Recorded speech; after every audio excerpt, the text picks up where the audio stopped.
Welcome to Living Transplant, the podcast that takes you behind the scenes of the transplant program at Toronto General Hospital and brings you open and honest conversations about the transplant experience. My name is Candice, and I'm the Education and Outreach Coordinator for the Center for Living Organ Donation. I'm also a kidney transplant recipient. This is where I developed my passion to support others in their journey to navigate the world of transplant. Full disclosure, I'm not a physician, and I'm not here to give you medical advice.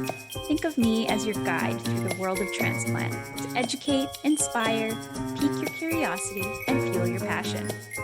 Living Transplant will show you the world of transplant like you've never seen it before.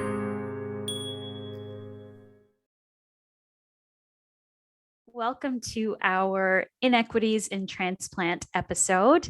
I'm super thrilled to have my friend Mary here, who is a kidney warrior and who has done so much work in advocacy in the world of transplant. Mary, welcome, and thank you for co-hosting this episode today. You're welcome. It's great to be here. Mary has shared her story before on season 2 of our Living Transplant podcast, Indigenous Ways of Knowing. So if you haven't listened to that episode yet, please go back and listen because you can hear Mary talk about her story in depth. For those people who haven't listened to that podcast episode, Mary, I'm wondering if you could tell them a little bit about your journey to transplant. Sure. My name is Mary Beaucage, and I'm from Nipissing First Nation, which is on Robinson Huron Treaty Territory in Northeastern Ontario. And in 2013, I had a crash start into kidney failure. I ended up in a coma for 4 days and woke up, and dialysis was part of my new reality. So I really had to learn quickly about what was happening to me and what my options were. Because you hear about transplant and things like that, or dialysis and kidney disease. I've had relatives on dialysis, but never really paid attention to what was going on. Just like a kickstart, and my doctor had to sit me down and say, no, this is part of what your routine is now.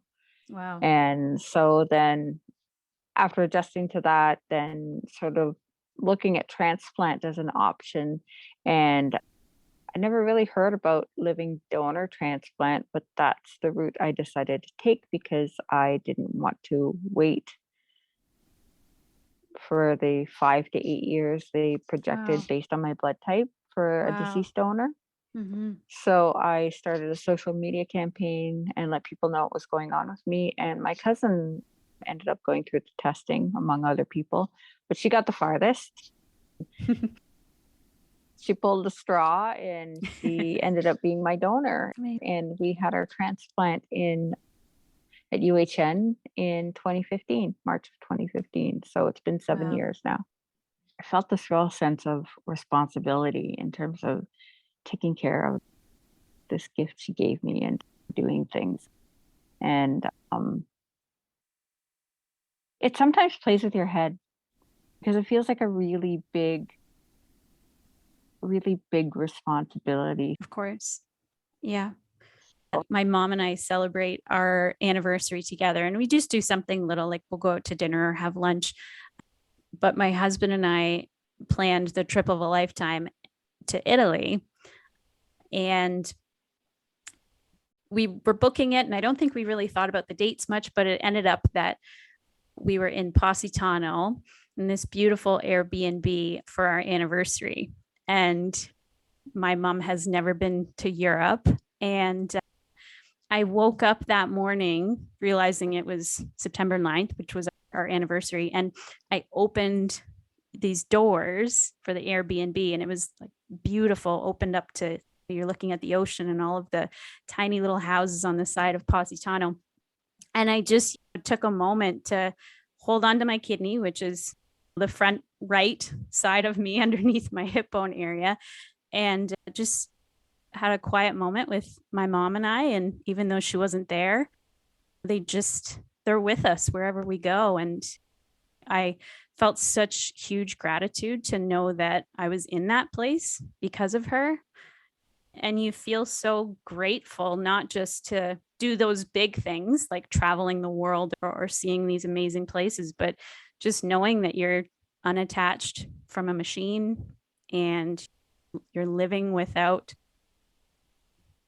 the use of a machine, or you're just able to breathe and be on your own and do the things that you want to do because somebody else said, I've got an extra.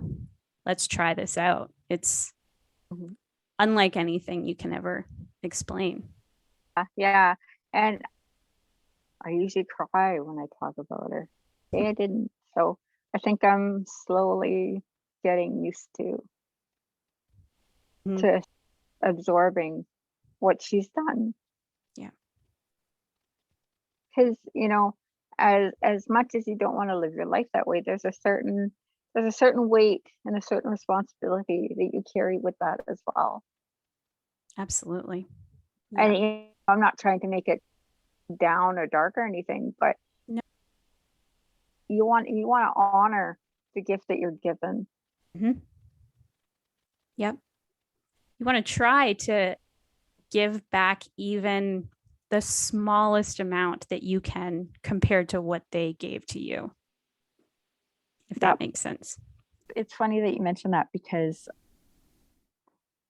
when I sat in my dialysis chair, I could look out the window. We were in like this atrium sort of thing, and I could see in the direction of my house and the Lake Nipissing. And off my deck, I can make the same beeline to look to the hospital, because it's only like about 3 to 5 minutes away. And that's all our territory. That's our Nipissing First Nation territory. And like I mentioned earlier, I've seen family members and people in my community come and go from dialysis in and out while I was there. And I always thought that this was bigger than me. Right. And that I wanted to do whatever I could to move the needle, to make things better, or to change things. And I really think you need to be careful what you ask for or what you commit to doing, because I said, I'll do anything I could. Sometimes I feel like I've stumbled into these opportunities to get involved with advocacy or patient-oriented research or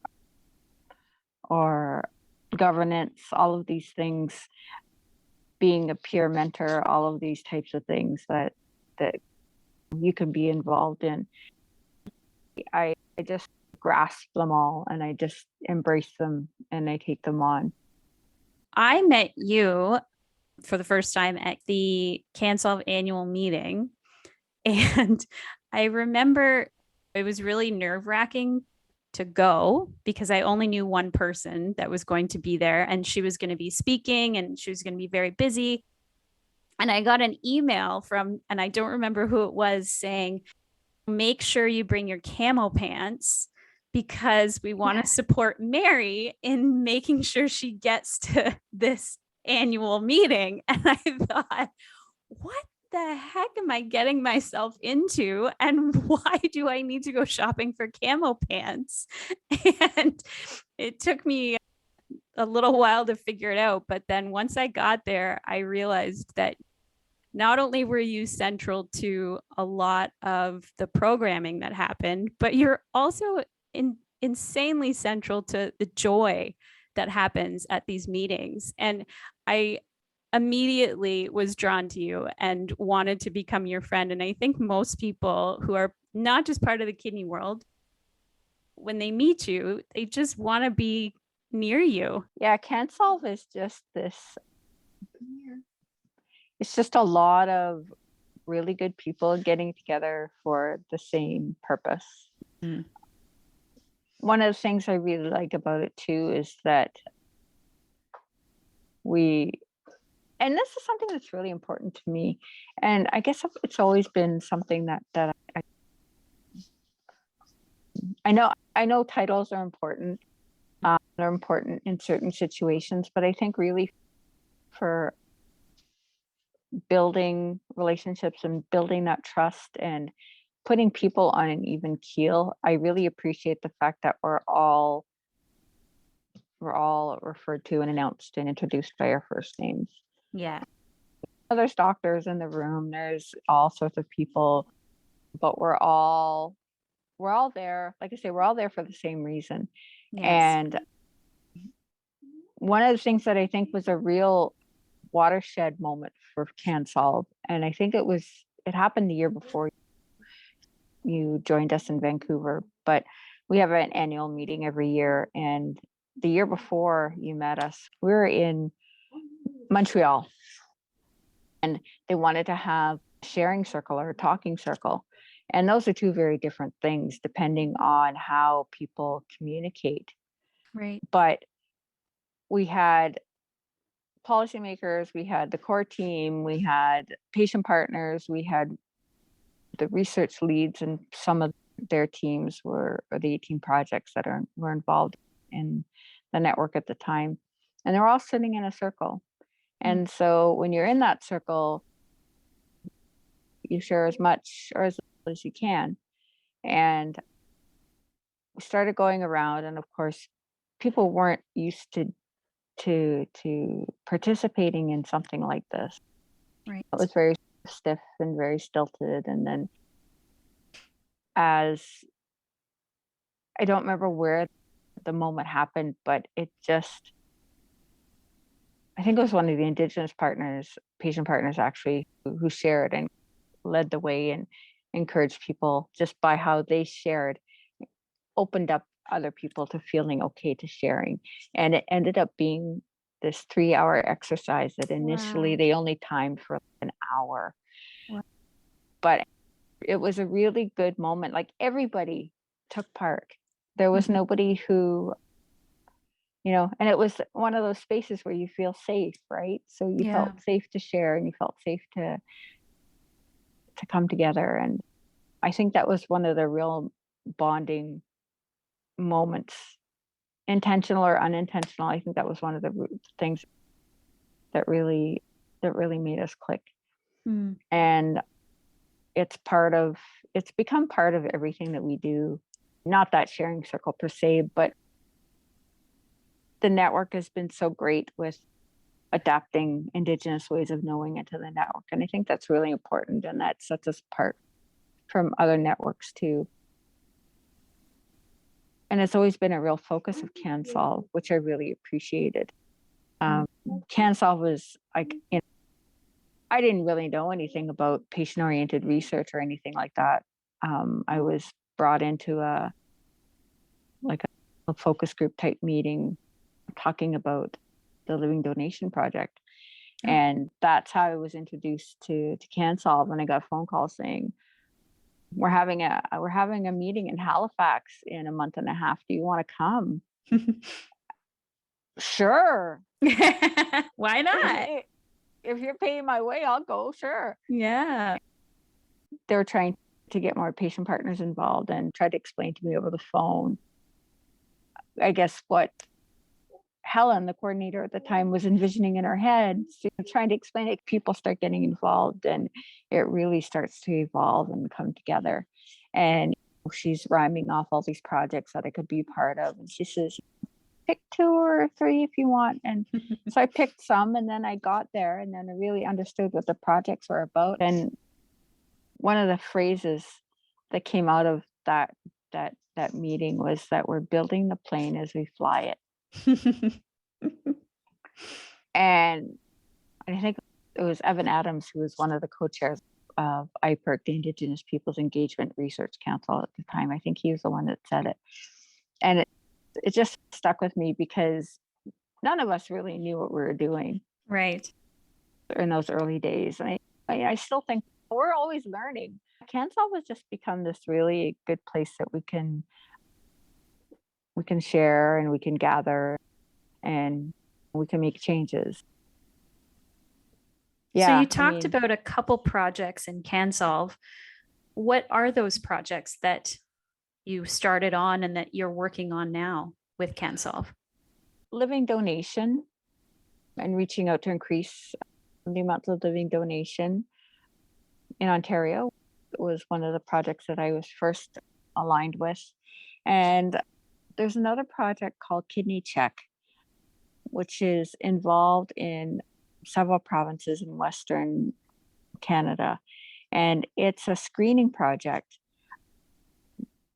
And patient partners there really made a change in terms of documents and things like that were worded and how people talked about the Okay. screening project. So instead of talking about like an illness-based approach, talked about a health-based approach. So screening for kidney health as opposed to screening for kidney disease. This was a project that was based in Indigenous communities as well, going out and doing testing and testing for kidney health and projecting what your risk factors could be. So that was another one that I was involved with as a patient partner. With your research work and your volunteer work, why are you so passionate about supporting patients and making sure that these changes are made in healthcare?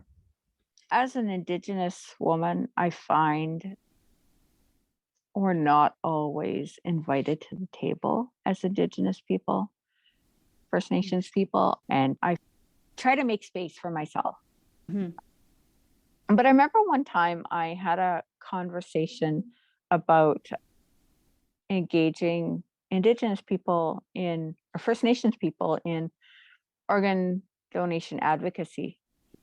And I was told that we don't do that because First Nations people don't have a health card in the province. And I was like, what? I have a health card. I don't understand, why that's a barrier or why you think that's a barrier. But I guess the assumption was because a lot of our healthcare is based out of the federal government, that we would deal mainly with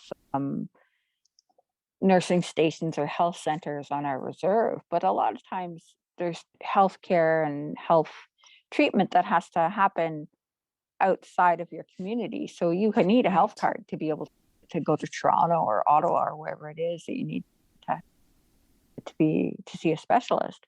Right.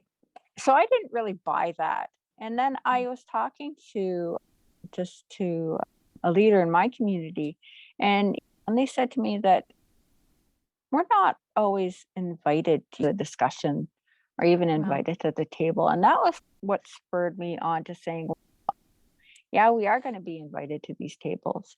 I know I don't represent everybody, and I can't represent everybody, but I can surely stick my foot in the door or make a crack in the wall to try and get more people looking at it differently. And then I was at an advocacy workshop, and I had pulled aside one of the leaders during our coffee break or whatever, and just wanted to talk to her and just see what her take was on things. And I talked about engaging in Indigenous communities. And she said, I guess you're going to have a lot of work to do. Wow. And I'm a patient, and I don't think I should be engaging people who your team should already be looking at engaging. So how do we navigate that? How do we make sure that we have these voices at the table who are needed, that patients from all across Ontario with all different backgrounds are present in making these decisions and making sure that the voice is there when, people of power aren't looking out for these voices? That's something I've always struggled with, because I'll be honest with you, a lot of these groups are Eurocentric in terms of the people that are on these groups. I think you really need to be open to listen to people's stories. I think you need champions who are willing to help you bridge gaps and build relationships with people who could help the organization who's looking for patients to be involved, but it can also help that patient either find support with other people who are going through the same thing they are, or help them learn more about what's going on with them, or all sorts of things. But it has to be a reciprocal relationship. There has to be give and take. Mhm. It can't just be expecting advocates or patients to go out and do their thing without anything in return. And I'm not even Right. just talking about honorariums or anything like that. I think there just needs to feel like you're making a difference, or you're Mhm. doing something with purpose, or that you're going to be listened to, and not just, oh yeah, we have an Indigenous person or a Black person or so and so on our committee, so we're diverse. Yes. It doesn't end there. That's Yes. just the start of it. When we talk about helping people understand differences in healthcare, can you talk to me a little bit about what the difference would be for someone who would be receiving, let's say, dialysis in a Northern Ontario community versus someone who would, get that in Toronto, or even transplanted? What would that look like between Northern Ontario to somebody who is downtown Toronto? It's There's a lot of travel involved. Mhm. Like even in I can look at my aunt's example in the early 90s when she started dialysis. She was outside of North Bay, and North Bay didn't have a dialysis unit. She had to Wow. travel to Sudbury, which is like an hour and a half away, one Wow. way, and then do dialysis and then come back. So that's like an 8-hour day, Doing and just that be 3 times a totally, week, right? yeah, and just be Wow. totally exhausted, and can't even deal with anybody. Just go to bed and just try to recover when she'd get home. And even when I was on dialysis in 2013, 2014, there were Mhm. people who came from Sturgeon Falls, who came to, now it's a half hour, Mm. um, to the hospital. And we even had some people, North Bay is really close to the border of Quebec. So in Chippewa, Temiskaming, Quebec, the closest place for them to get dialysis would be to come across the border and come to North Bay. So Wow. that was, so for some of them, it was like an hour and a half drive too. So Wow. that's a big day too. Huge. And not only on the person doing dialysis, they had their caregiver come with them, and there's no point in them going home. So Right. they would spend the day in the waiting room waiting for the person they had traveled with. I knew a married couple where she was on dialysis and she'd come to dialysis, and he would end up waiting. He would do some errands in town as his wife was on dialysis, but for the most part, yeah, he'd bring things to do. But that's dedication too, right? Yeah.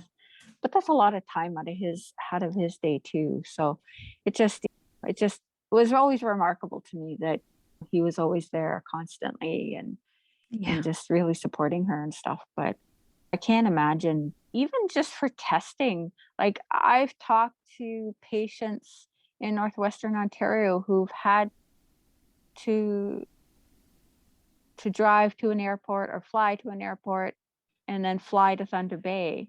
So it's like a 2-point trip to even just get to Thunder Bay to do some testing. And that's not even to go to Toronto to do any of the bigger pre-transplant tests that you have to do. So yeah, so there's a lot of prep that has to go into that.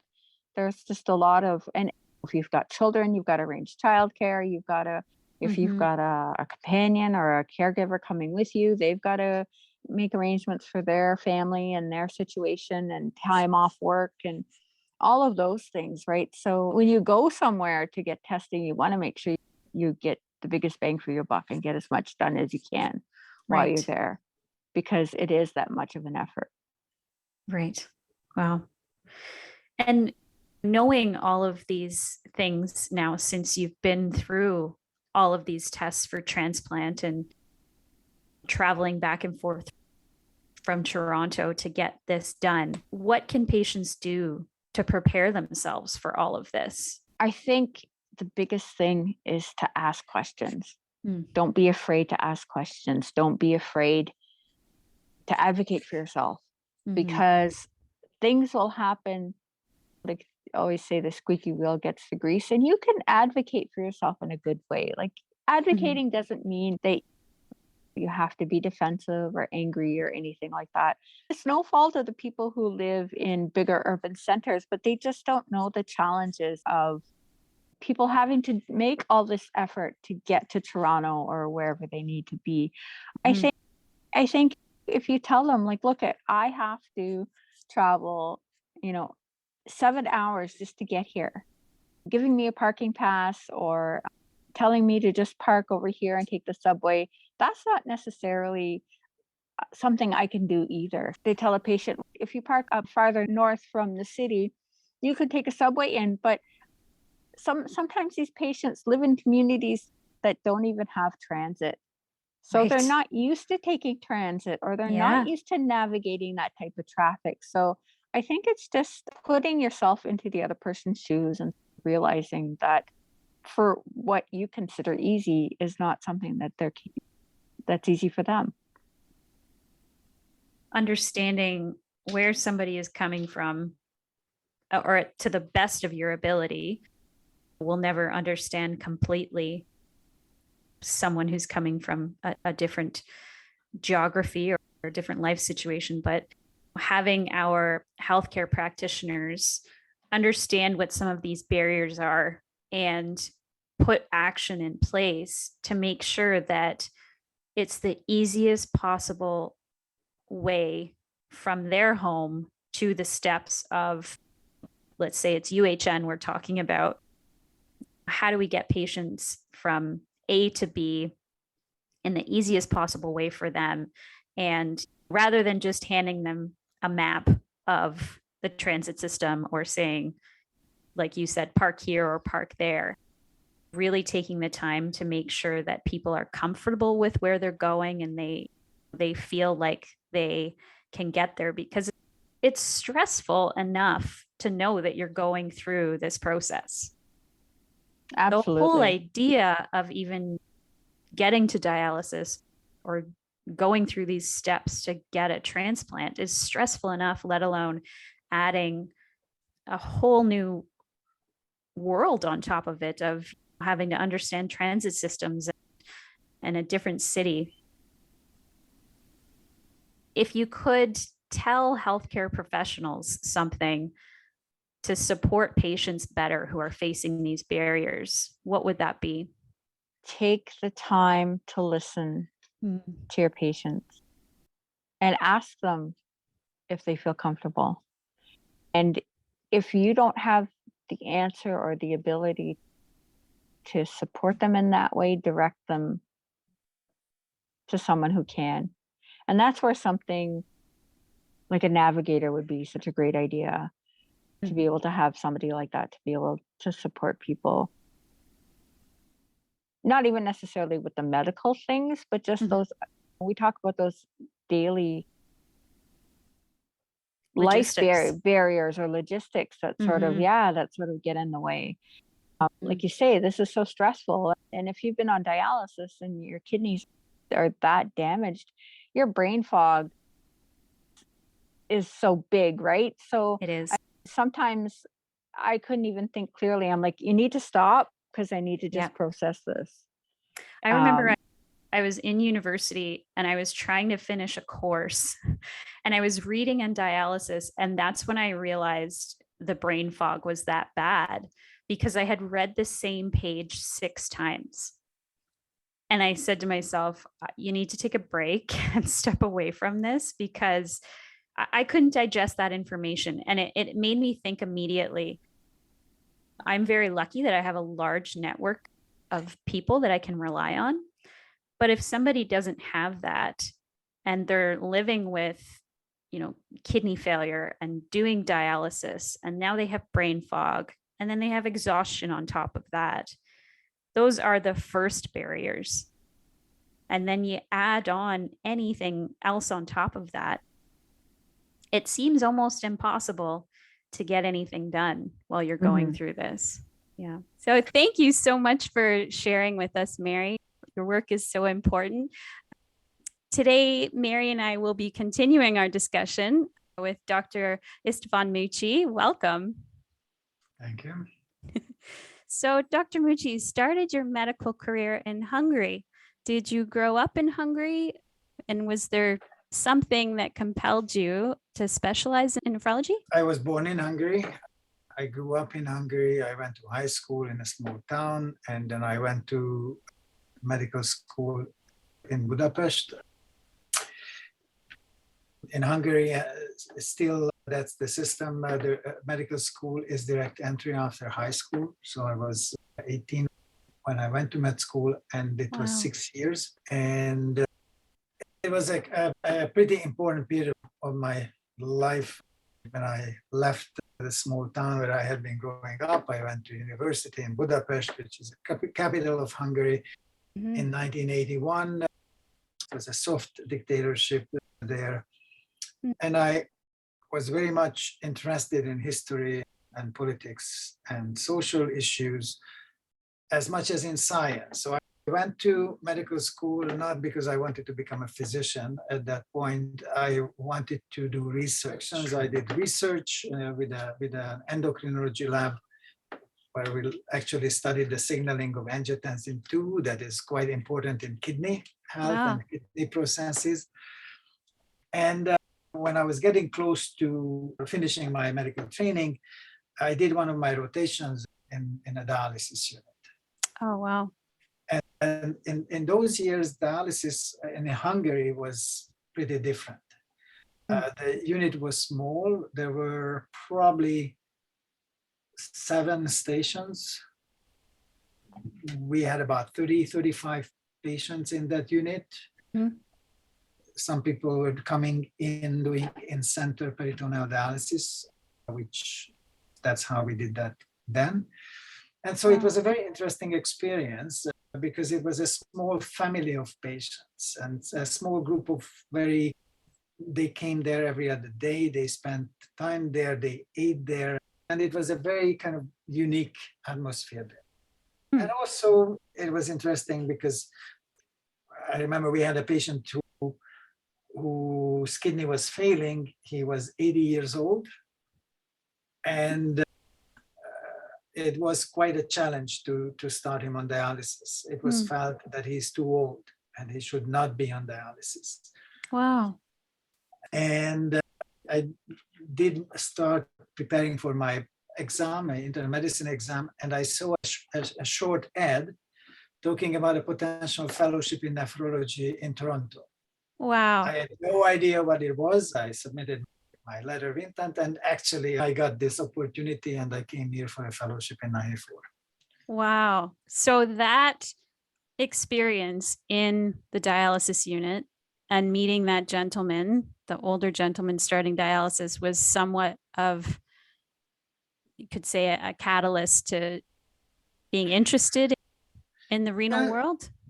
I think it was a very unique experience in many ways. And at the time, was it just you that would have been coming, or did you have family or a spouse that would have been coming with you? I came here in June 94 and we got married with my wife in August 93. So we were newlywed when we came here, and so the two of us came. Wow. So that's quite the journey to take a leap of faith to see what that was all about. It was exciting, very interesting. We had some contacts by the time we arrived, because this fellowship, this nephrology fellowship for Hungarian nephrologists, was actually a special arrangement between the Hungarian Kidney Foundation and one of the nephrologists here, Gabriel Hertz, who is still working at Humber River Hospital. Wow. And we kept in contact after the interview and before arriving here. So we knew that he would be here helping. And also my wife contacted a few psychiatrists, so we had a few kind of contacts, but really we came, it's a Big leap. And But so, it was very interesting. And yeah. wow. And in that frame of mind of taking leaps, you started in general nephrology. What interested you to go into transplant nephrology? There was this opportunity that if someone works in an academic environment, that allowed one to practice medicine in a specialty. So basically there was an opening in Montreal as the transplant nephrologist, which was within the specialty of nephrology. So as a trained nephrologist, I qualified, so I applied. I left my family behind in Toronto and I went there working. Amazing. Nice long commute. It was an interesting, a frequent commute. I spent quite a few hours on the train. It was very interesting, and certainly it did open up the avenues towards transplant. We had a research project that we designed together with my wife, who had an interest in sleep medicine and psychosocial issues in patients with kidney disease. So we wanted to compare these domains between patients on dialysis and transplant recipients. Wow. And that's a project that we started there. I just wanted to just reflect. I don't know if you remember this, Dr. Mucsi, but the first time we met was at a CDTRP patient forum in 2015, and they had us grouped in tables with patient partners and researchers together, and we sat together and had dinner, and I found it really refreshing talking to you because you lifted the veil and talked about things in sort of real terms. So that was my first foray into talking about research as a patient. But I just want to talk about one of your current research focuses, which is understanding and reducing psychosocial and ethnocultural barriers and disparities in access to kidney transplantation and living donor kidney transplantation. Can you explain to us what the psychosocial and ethnocultural barriers are and who these barriers impact? Yeah, so we started this project in 2014. I came back to Toronto as a clinician investigator, meaning that I have half of my time was dedicated to research. So when I was talking to the different colleagues of mine, one thing came up that there was an interest in improving access to living donor kidney transplant, and living donation was something that the program wanted to make more accessible or expand.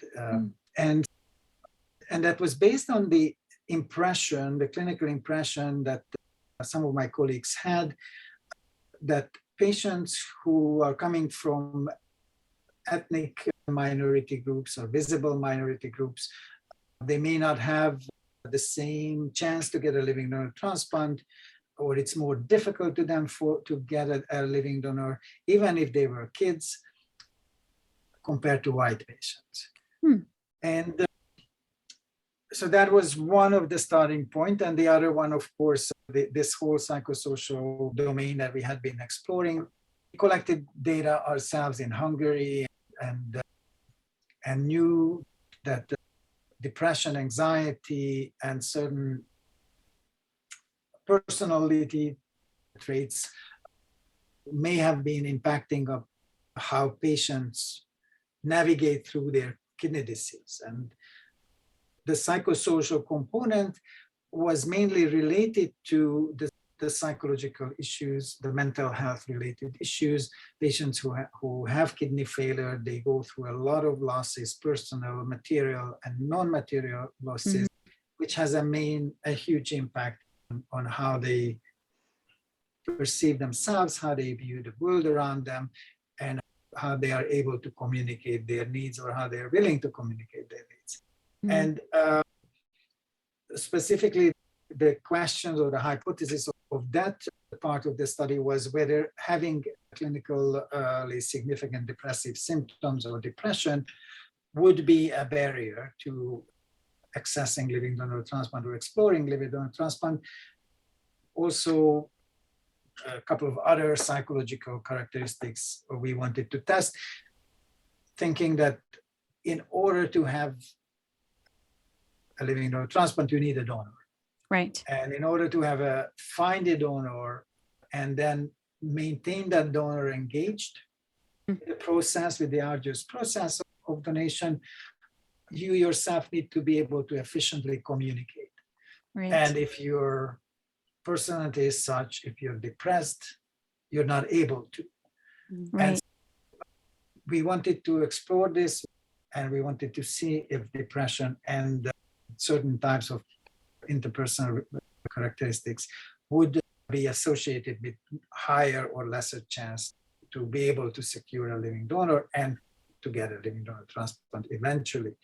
And that's interesting too, because I know sitting in a hemodialysis chair for 4 hours, 3 times a week minimum, it, even for the most positive people, it is very easy to sink into a darker place and to experience those feelings of sometimes hopelessness or depression, and thinking about those becoming barriers to transplant when that is often the ultimate goal for somebody on dialysis, is to find a transplant. That kind of goes hand in hand when we're dealing with our chronic disease and you're sitting in a chair and having to dialyze. It is a huge mental load to just begin even digesting the fact that you are going to be on dialysis and how to deal with that and everything that comes along with that mentally and physically. Then the next step, if you are somebody who's started on dialysis thinking about transplant, for even the healthiest people who are positive and have large circles of friends and family available to help them, it can be difficult for them to even find a living donor. So how did you find the patients who were affected by depression? How did you find any ways to support them, or what this research showed in regards to accessing living donation? Yeah, absolutely. I think there are a number of ways where having depressive symptoms, and it doesn't have to be clinically diagnosed major depressive disorder, will have an impact on hope, hopelessness, self-esteem, and really any initiative that you have to for any change. And I think there's a plenty of reasons why the hypothesis we should have been able to confirm. Interestingly, actually, that was not the case. We did have about 25-30%. The analysis is not final yet, and we haven't seen the impact of existing depression at the time of enrolling in the study. And we approached patients, most patients, about 2/3 of the patients who participated in the study, about 550, 600 patients completed these questionnaires. We wanted to look at the baseline questionnaire and following the patients forward to see if they get a transplant. And the longitudinal component, the data collection is not finalized yet. But at the baseline assessment, we did not see a difference between depressed and non-depressed patients in their having a potential living donor in mind at that point, because that's what we asked. We didn't know if they had a living donor, but we asked if they thought they had someone who would consider donating them. And there was no significant difference between depressed and non-depressed. We did see a difference with other personal characteristics, how well they can connect to others. We consider the attachment theory and adult attachment patterns, and people who are more easily able to connect with others positively, they seem to have more chance to have a potential living donor. But for depression, that was not the case. As I said, we don't have the final data. It still may be that eventually people who are depressed and remain depressed, they would not be able to engage with donors who would then sustain their own efforts to go through the donation process. I still believe there are psychological barriers to transplant as well, which we may not understand too well. But whether it's a barrier to transplant and whether it's a barrier to living transplant or not, we know that having depression or having mental health issues is actually one of the key determinants of quality of life and overall well-being for patients with any kind of chronic conditions. And this issue is still frequently untouched, undiscussed, undetected, and certainly I think there probably are no transplant programs where there would be a systematic approach to supporting patients with mental health issues within the framework of the transplants. Again, there might be debates whether this is the transplant program's responsibility or not.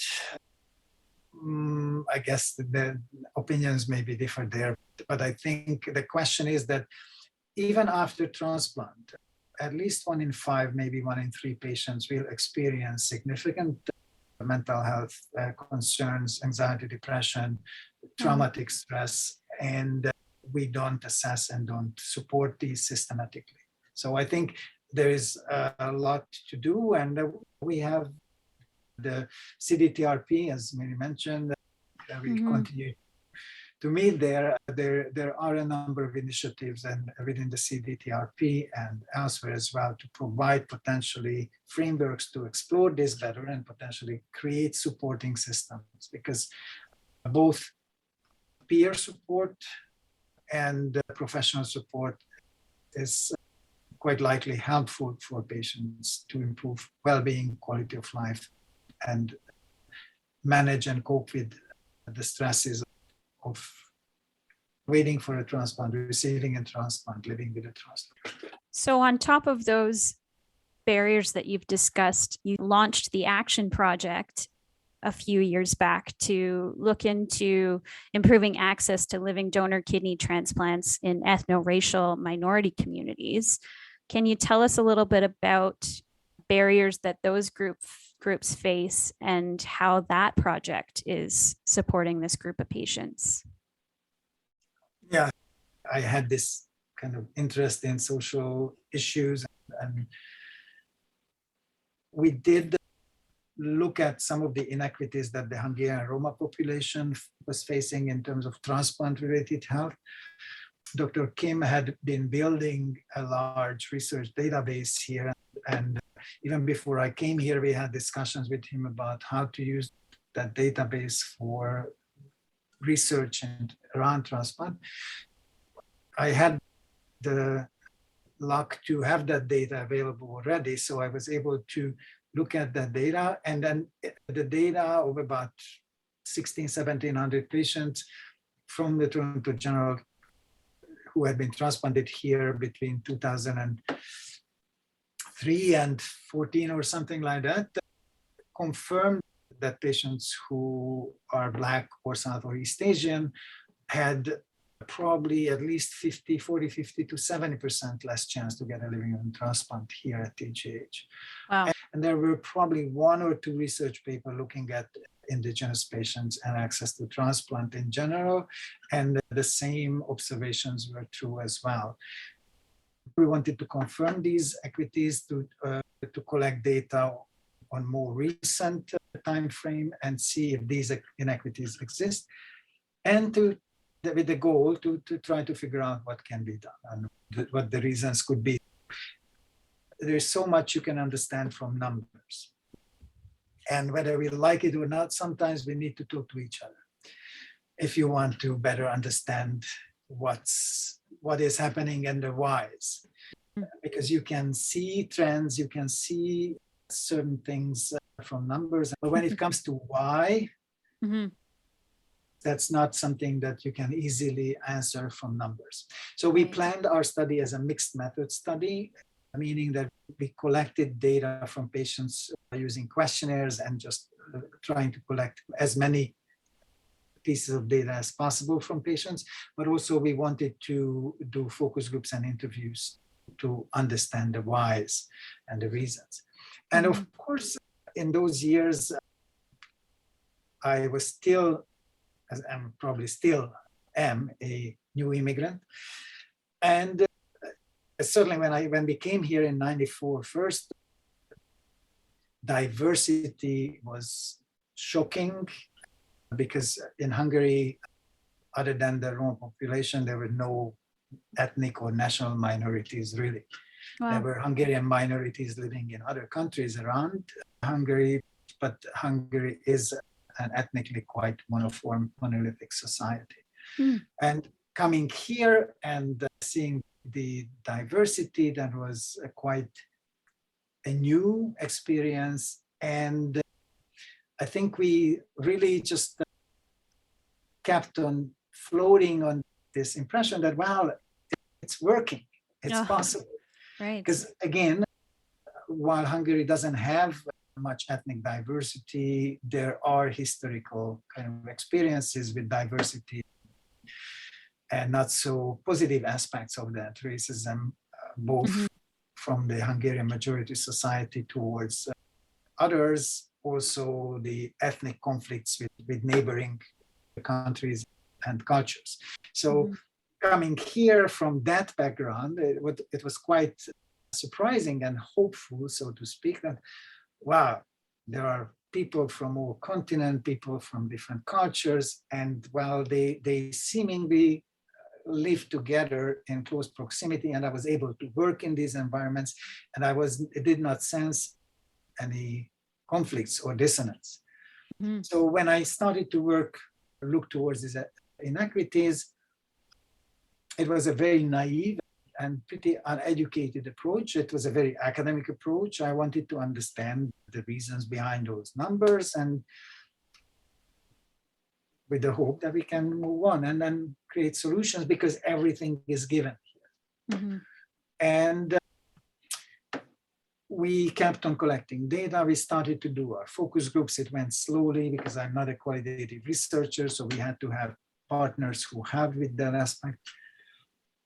And then also we understood that the best way to have a better understanding, try to connect with the community. So we did try to connect with the South Asian community organizations who were working with the community. We also realized that religious concerns may be at stake. So we connected with a number of mosques and imams and then started to work with the Muslim community. And also we reached out to the Chinese Renal Association and a couple of Buddhist organizations and other professional Chinese organizations. And also we tried to connect with Black organizations. And eventually I found the website of Black Health Alliance. And initially I reached out to them when one of our colleagues from the States who had been doing studies on Black Americans' access to transplant came to present here at the TGH. I contacted BHA and told them that this was in the framework of a larger project. We started to talk about these issues. And then we realized that it would be great if BHA and other partners would review our focus group guides and interview guides so that we have appropriate input from community. And it is interesting, and I don't know if this is why you're smiling, Mary, but this had been done for research in indigenous communities before. And for some reason, it didn't occur to us that it should be done the same way. But basically, we went through the same kind of birthing pains, growing pains, and learning and understanding and uncertainties. And obviously, I wouldn't say that we are right, because we are on the road, and hopefully we will be on the road for some time, doing some good work. But that's how the action project started. And then we started to work with BHA to engage with both patients and also with the larger community. And that kind of gave another momentum, a different type of momentum to the action project, which was eventually funded by Health Canada in collaboration with BC, where they work with South Asian communities, look at those concerns that the communities there have. And I think we did go to some distance and we got some learnings and understandings with this collaboration with BHA within the Framework of Action project. And of course, in the last few years, what happened in the broader society brought things to a new level, and the discourse is on a new level. And of course, it has become clear that things are not so smooth. Black Lives Matter and George Floyd and many other incidents here in Canada as well and in the States made it clear that there are very deep traumas and wounds that form at least or lead to some of the barriers that are seen in the numbers. Thank you for sharing that. It's been really interesting too, because as we look at moving forward, the group that I'm heavily involved in, IPERC, the Indigenous Peoples Engagement Research Council, has reached out to the ACB group, and we've invited each other to meetings and had some talk back and forth. And I think it's been a really good opportunity for us to learn from each other as well. And I just want to focus on some of the work that we've been doing with the Wabash Beach Coast Guns Learning Pathway and creating like cultural safety in that space where researchers can learn specifically about cultural safety with Indigenous communities and Indigenous patients and build those relationships and whatnot, because we found that there was a real gap there. And one of the steps on the pathway is the SANYAS anti-racism training program. I remember a couple of years ago when you had taken it and you approached me and you're like, okay, I've taken this. Now what do I do with it? And I didn't answer you right away because it was funny because it was before everything had happened last year with the rediscovery Kamloops and everything that sort of, what that opened everybody's eyes to. And I wanted you to figure it out. I wanted you to reflect on it. So my question to you now is, what did you learn from SANYAS, and why is it important from your perspective as a physician and also a personal perspective? Why is it important to understand those cultural differences of the people you're treating and the diverse backgrounds, knowledge, and experience? And how did you end up applying this training to your work? So I'm not sure if I can apply it. I try, and probably that's the result, that I try. I'm aware, at least some, and I try to make myself aware in every situation, in every encounter. I think that what I try to do, and it's not easy for a physician, and probably it's not easy for a man or a male, to listen more and talk less and know less and be less certain about things, because I guess that's when you can really understand how the other person in that situation feels or is. I think with the SANYAS, there were a few key kind of moments.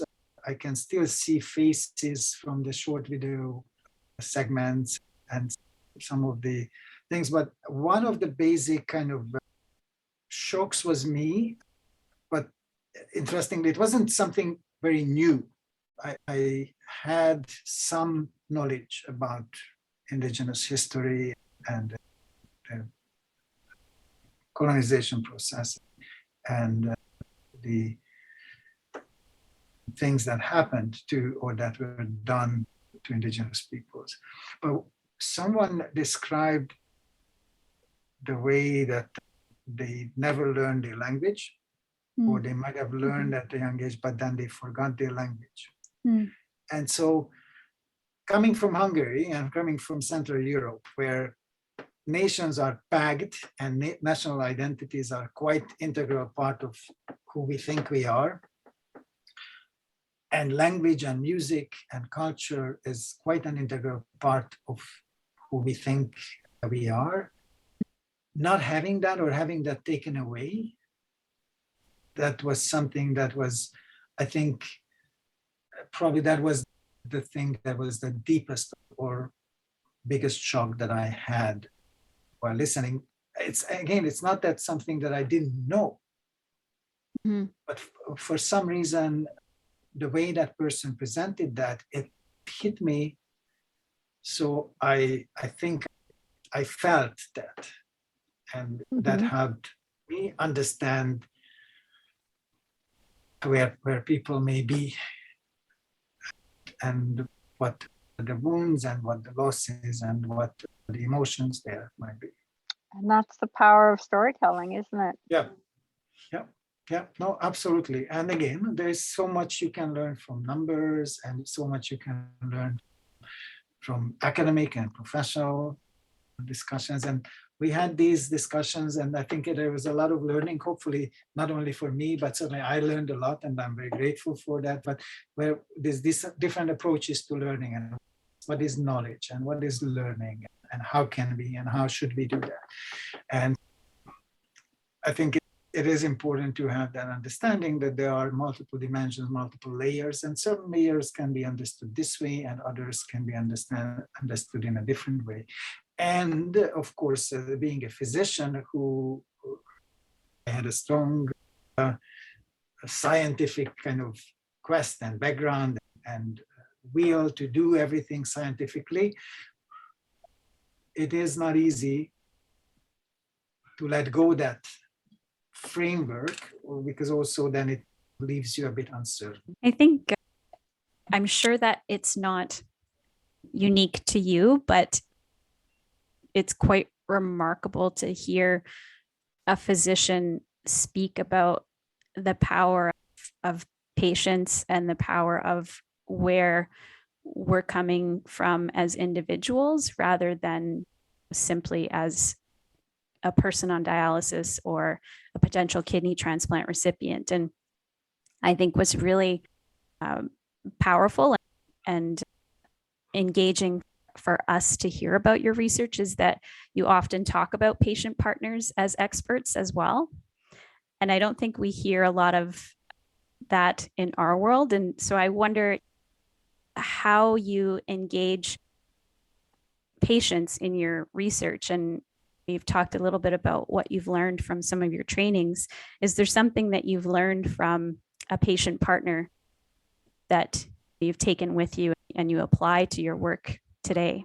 I guess the most important piece is that we need to do this together. And also, obviously, as one is getting older, I'm not getting more progressive or revolutionary. When I was young, I was a bit more of that nature, and I didn't quite like hierarchies. And medicine, especially in Hungary and in Europe, is even much more hierarchical than here. Wow. And I did not engage that, and I did feel that it was not good for me. And of course, probably many of these things are selfishly motivated. It wasn't good for me. I didn't like it. But also I did realize that it's not good for the patients, because they are in that hierarchy and they are pushed to the bottom of that hierarchy. And no matter how well intent the person is who wants to help from that position, that situation where it's so inequitable, so unequal, it has major limitations. Because yes, you can prescribe a medication, you don't need to have some kind of meaningful relationship with the other person. But how that is being used and to what end, I think there it's not working that simply. There are multiple layers for this. And I think I must say I'm not quite familiar with all the details, but I like the sense and the tone of relationship-based medicine. I think that is key to any meaningful change in how we provide medicine. We need to have human-to-human interaction and person-to-person interaction and relationship. That is what I felt when I was in the dialysis unit, where there was 10, 12 nurses and 35, 34 patients. It was a large family, a small community. It was filled with interpersonal relationships. Not everything is positive, but that was working the way it was. And I think it is also needed now. And certainly that was a big difference, a culture shock for me when I came to North America, even in the 90s. And I think it has gotten to different level, how strongly professional medicine wants to be, which is necessary to a certain extent, but also it's quite alienating sometimes. And I think to some extent, it is more alienating for people from racialized communities or from communities who have experiences with unequal relationship, because this professionalism also creates a power structure. I've got two more questions and I'll make them quick. So one of them is one piece of advice, whether medical, professional, or personal, that someone has told you or you wish someone told you that you think our listeners could benefit from. I'm old, not sure if I'm old enough to formulate some such advices, and I don't know if there are any single advice. I really think that humility and being there fully as a person, and the personal nature of this work and this position is quite important, and we can't leave our personalities at home and cannot leave our work at the office. That's lovely.